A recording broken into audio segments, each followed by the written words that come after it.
Queridos irmãos, queridas irmãs, louvado seja nosso Senhor Jesus Cristo.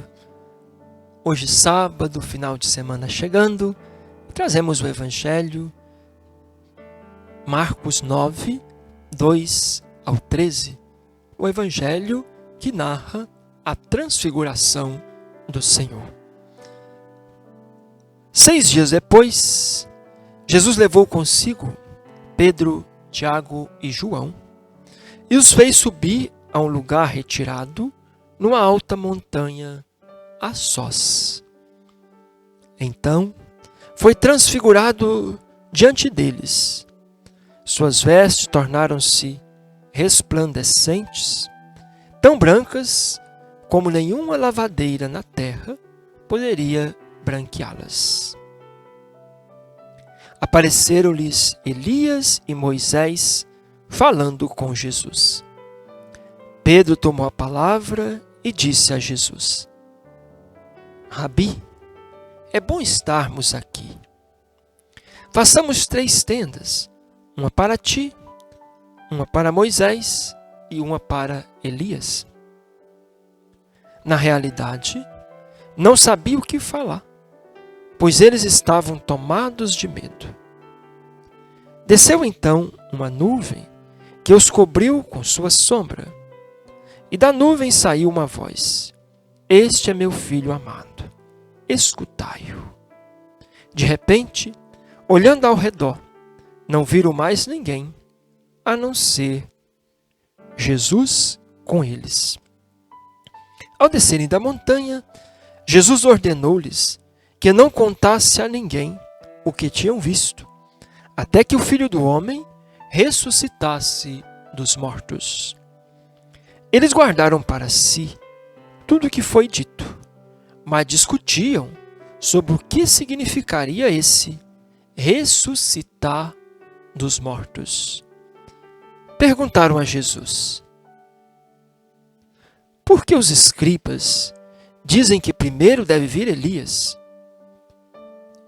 Jesus respondeu: De certo, primeiro vem Elias e restaura todas as coisas. Como então está escrito que o Filho do Homem deve sofrer muito e ser desprezado. Ora, eu vos digo, Elias já veio e fizeram com ele tudo o que queriam, conforme está escrito a seu respeito. Até aqui o Evangelho de Jesus Cristo, a palavra de vida e salvação para todos nós. Queridos irmãos, queridas irmãs, no Evangelho de ontem, Jesus faz uma promessa. Em verdade vos digo, alguns dos que estão aqui não experimentarão a morte sem antes terem visto o reino de Deus. E hoje temos o Evangelho, então, da transfiguração. É curioso a cena descrita, porque Jesus não leva os 12. Ele leva apenas aqueles 3 que ele tem mais proximidade: Pedro, Tiago e João. E que seriam os 3 que seriam os responsáveis depois para a animação, a liderança do grupo dos 12. E levando esses 3, também podemos pensar, porque no tempo de Jesus, um testemunho válido precisava de 2 ou 3 pessoas. Apenas uma pessoa, o testemunho não era válido. Então, para um testemunho ser válido, precisava de 2 ou 3 testemunhas. Então, Jesus leva 3 testemunhas para dizer: o testemunho deles é válido. E a cena da transfiguração, ela podemos dizer que é uma antecipação da glória de Deus.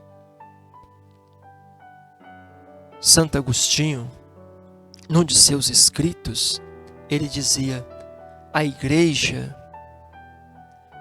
avança na sua peregrinação em meio às tribulações deste mundo e às consolações de Deus. Nós estamos essa semana ouvindo Jesus fazer para os seus discípulos os primeiros relatos da sua paixão. E certamente isso deixou o coração dos discípulos angustiado. O que é esse negócio de cruz, de morte? E Jesus quer mostrar para os seus discípulos que a cruz não é o fim. Que a sua cruz é um caminho de glória, de ressurreição, de vida. E por isso, Jesus leva os discípulos ao monte, revela-lhes toda a sua glória, para que agora eles pudessem voltar e, animados por essa esperança da glória, seguir o caminho da cruz. Queridos irmãos, queridas irmãs, eu vejo esse evangelho muito ligado às nossas liturgias. Cada domingo que vamos à missa é um subir ao monte com Jesus. Na missa, nós já vivemos um pedacinho do céu. Na missa, nós já vivemos um pouco dessa glória eterna. Agora, não podemos ser como Pedro, querer viver na montanha, querer construir tenda no monte. Não.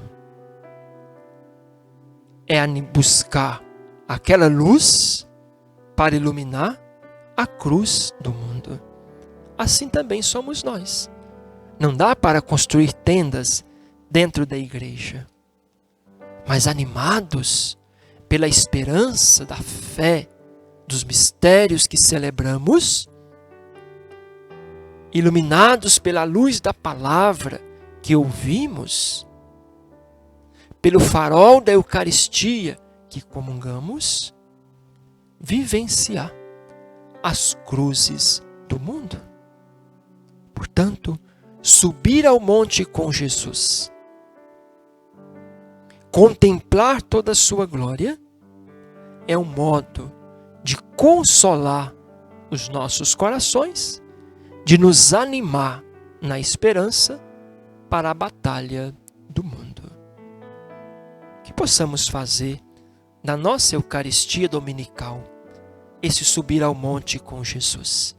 Que de fato possamos, em cada missa, escutar Moisés, escutar Elias, escutar a palavra de Deus, os testemunhas do Mestre, contemplar toda a sua glória e, ao descer da montanha, durante a semana, podermos anunciar, testemunhar e vivenciar esse projeto de vida e salvação. Sobe a montanha com Jesus, desce da montanha, animados com esta luz, para segui-lo até a cruz. Assim foi a vida dos discípulos de Jesus. Assim é a nossa vida cotidiana. Sem esta luz da montanha, fica muito difícil para enfrentar a cruz do mundo. Que possamos transformar cada domingo a nossa liturgia num verdadeiro Monte Tabu, numa verdadeira experiência de transfiguração, para que, iluminados pela esperança, vivenciamos com alegria e fé as trevas da cruz. O Senhor esteja convosco, Ele está no meio de nós. Abençoe-vos o Deus misericordioso, Pai, Filho, Espírito Santo. Amém. Bom final de semana. Fiquem com Deus.